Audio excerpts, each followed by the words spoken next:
Assalamu alaikum akkam jirtu ilmaan oromoo addunyaa irratti argamtan marti keessanuu nagaa keessanii ani nagaa koodha galata rabbii harrallee afata yookaan immoo minxaafii garagaraa mana keessatti wantoota garagaraatiif itti fayyadamnu hojjenna inninis hulaa jara yookaan balbala jala siree jala mana fincaanii keessatti itti fayyadamna afnee jechuudha engadda hojjedhee sin agarsiisee jira harra garuu xiqqoosii addadha innis maaltu adda isa godha kirriidhumaan hojjetama haa ta'u malee maastishiidhaan hin qabsiisu walittan hidhaa jechuudha lakkana fakkaata kirrii adii kan yoo argitanii jiraattanii kirrii adii fi bunniidha kan inni fayyadamu kirrii isaallee laaqallinni isaa kana fakkaata kirrii baay'ee haphiis miti baay'eellee furdaa miti jechuudha lama fakkaata akkanatti hojjedhe girsiisaa akkanatti hojjedhee ka'eetaniyyuu tartiibaan kanarrattidha jechuudha wantoota itti hidhullee qopheeffadhee jira haala kanaan jechuudha amma bunni sanallee haala kamiin akka hojjedhu sin agarsiisa akkanatti maree si adii kan maasirratti argitan kana akkanatti mareetaniyyuu quba koo sadirratti maraa ergan quba koo sadirratti maree hamma na barbaachisu nan beeka harka koo irratti quba koo sadirratti maree ergan ka'ee hamman barbaadu ergan maree ka'ee ofirraa baaseetaniyyi bakka lamatti akkana hidhaa sin agarsiisa akkamitti akka hidhullee ergan hidhee ka'ee nan kutaa jechuudha walakkaa jirreen qubni koo keessa jiran kana bakka lamatti ergan hidhee ka'ee maqasii itti galcheetan hin kutaa mee akkas godhee ka'ee sin agarsiisa bakka lamatti hidhee amma nagayaa akkanatti dheeressee kutaa maaliif isan irraa itti hidhullee waan inni irraa barbaaduuf jechuudha akkanatti kutee jira agartanii jirtanii haaluma kanaan quba koo keessaa baaseetaniyyi kirrii qopheeffadhe kanarra akkana kayyadha jechuudha isinitti mul'ata reedina adda kirrii qopheeffadhe kanarratti akkana godhee haala kanaan walqixa ta'uusaa ergan sirriitti hubadhee booddee nan hidha jechuudha agartanii yoo jiraattanii akkanatti hidha sirriitti akka inni walirraa hin baane godhee hidhuu qaba ammallee irra deebi'een hidha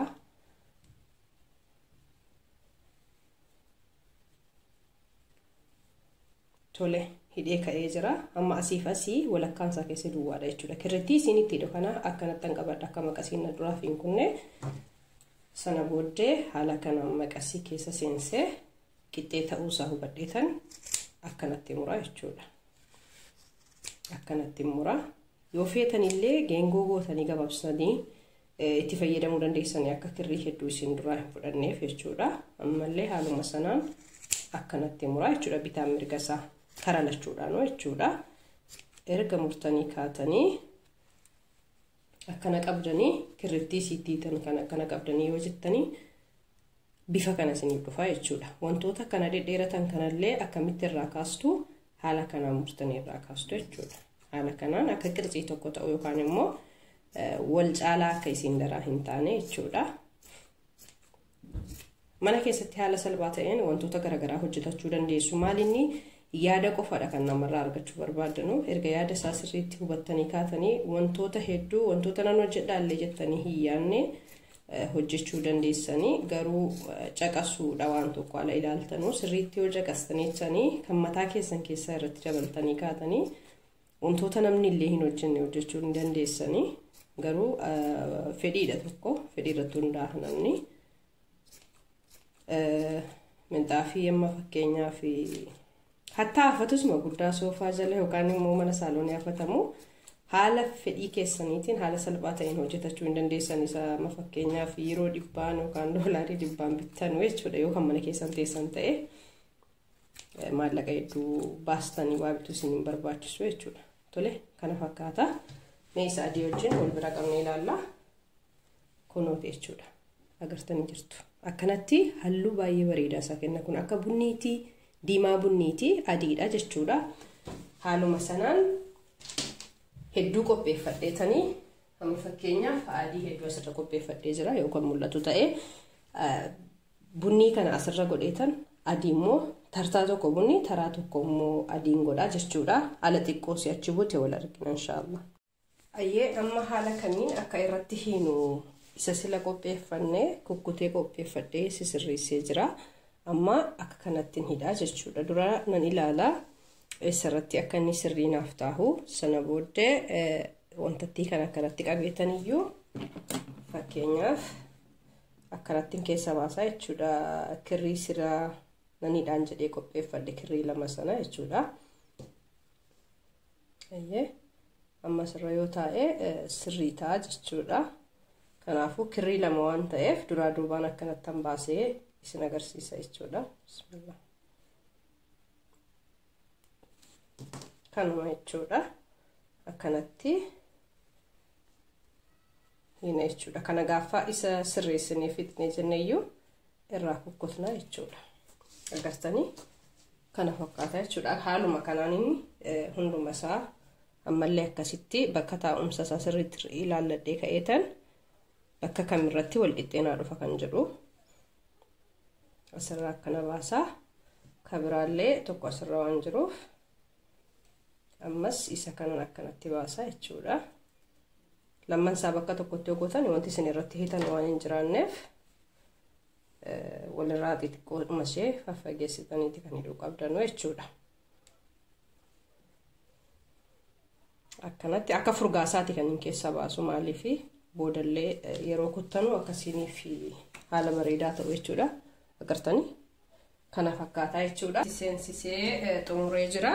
Haala kanaan akkasittiin hiinaa jechuudha. Akka hin cinne gootanii walirratti darrabdanii kaatanii achi booda akka furgaasaa gootanii otoo hiitanii irra bayeessaa. Maaliif yoo hin barbaanne illee akka salphaatti hiikuu dandeessanuu jechuudha. Akkasitti sissi'annee dhumayyuu harkaan hiinaa. Kirriin isaallee kirriidhuma ittiin hodhamaa jiru adiidha. Kirrii baay'ee cimina qabudha. Wanti isin sodaattan hin jiru jechuudha. Walumaa galatti incita yookaan immoo waa taa'ettanii kirrii isan immoo irratti hidhee waggaa hedduu minxaafii soofaa jala yookaan immoo minxaafiin akka lafa qabatu lafti biyya kanaa xiqqoosi muka kanadha kan inni fakkaatu yookaan muka fakkaata yookaan immoo balaa jedhama yookaan maal jedhama seeraamiikii natti fakkaata. Sannin irratti minxaafiin garagaraa hin taa'u nuti nuti suuqiidhaa binnu kunuyyuu hin sigigaata hin taa'u jechuudha. Kanaaf kan akka kanaati nuti kan afnee jalatti fayyadamnu baay'ee kun lafa siin qabata minxaafichillee akka lafarraa hin sigigaanne waan qabatuudhaaf jechuudha. Hayyee isa bunni kanas haala kanaan irra dardaree fixee jira. Amma hidhuun eegalaa jechuudha.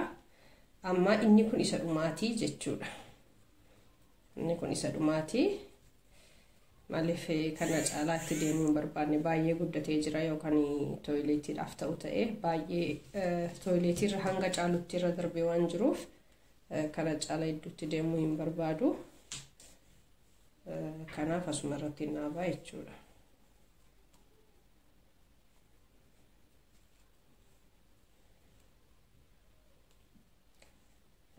Minxaafii kana maalitti gochuu ni dandeessan isinitti fakkaate?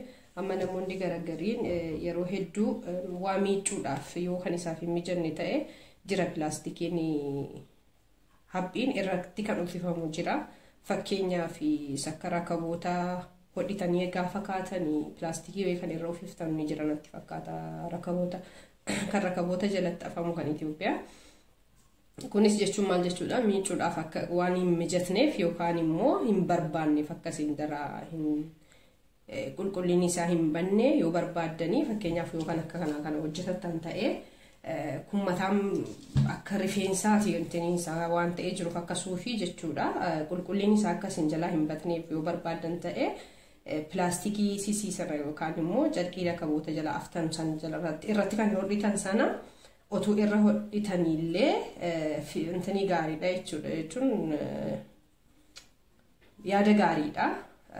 Fakkeenyaaf bakka maashiniin hin jirre yookaan immoo miicaamamtillee bakka nama rakkisu tokko jiraachuu waan maluuf fakkeenyaaf namni baadiyyaallee kan hojjetachuu hin danda'a maaliif baay'ee waan salphaa ta'eef kirriin eessattoon hin argamu maaliif durus baadiyyaa keessa teenye waan daanteelii hojjennu jechuudha. Kanaaf namni eessa taa'eyyuu kan hojjechuu hin danda'a fakkeenyaaf naannoo Itoophiyaa keessatti.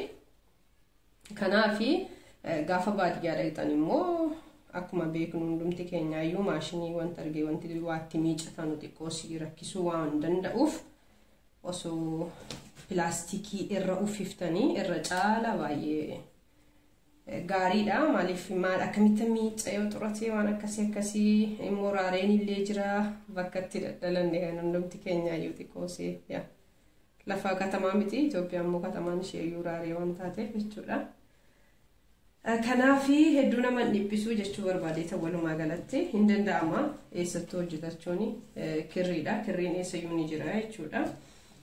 Kanuma waan hedduudhaaf itti fayyadamuu dandeenya. Dirqama nuti asitti miila jalatti waan afannu haa jedhu malee ani bakkoota garaagaraatti ammoo waan hedduu irratti fayyadamuun hin danda'ama. Isuma kanaayyuu abbaan akka wanti isaaf dhufe yaadni isaaf dhufetti waan fayyadamuudhaafi biyya kanatti wantoota akka kanaa miila jalatti yookaan hulaa jalatti yookaan bakkoota garaagaraatti kan itti fayyadamnu. Biyya keenyatti immoo bakka qama'anu yookaan immoo bakkoota gurguddaa irratti yookaan immoo koriidarii irratti illee afamuu ni danda'a. Wantoota akka kanaa asitti illee numa afama jechuudha. Garuu wantoota garaagaraa Itoophiyaa irratti bakka baay'eetu kennamaaf jechuudhumaafanii. Egaa kana fakkaata xumuree jira. Isinitti mul'ata yoo ta'e baay'ee bareeda yoo dheerinaan ilaallu jettanis kana fakkaata. Baay'ee bareedaadha.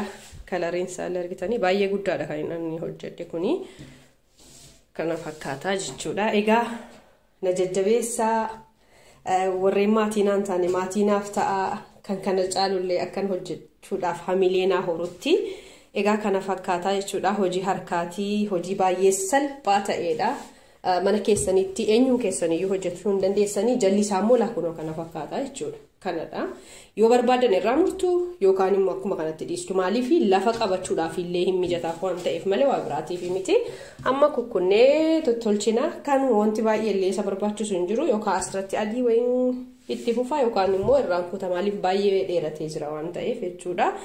Nagaan naaturaa na jajjabeessaa warri maatiinaaf taatanaaf galatoomaa warri maatii immoo hin taane maatiinaaf ta'an isiniin jedha. Viidiyoo biraatiin ammoo walitti deebinuti nagaan naaf turaa nagaatti.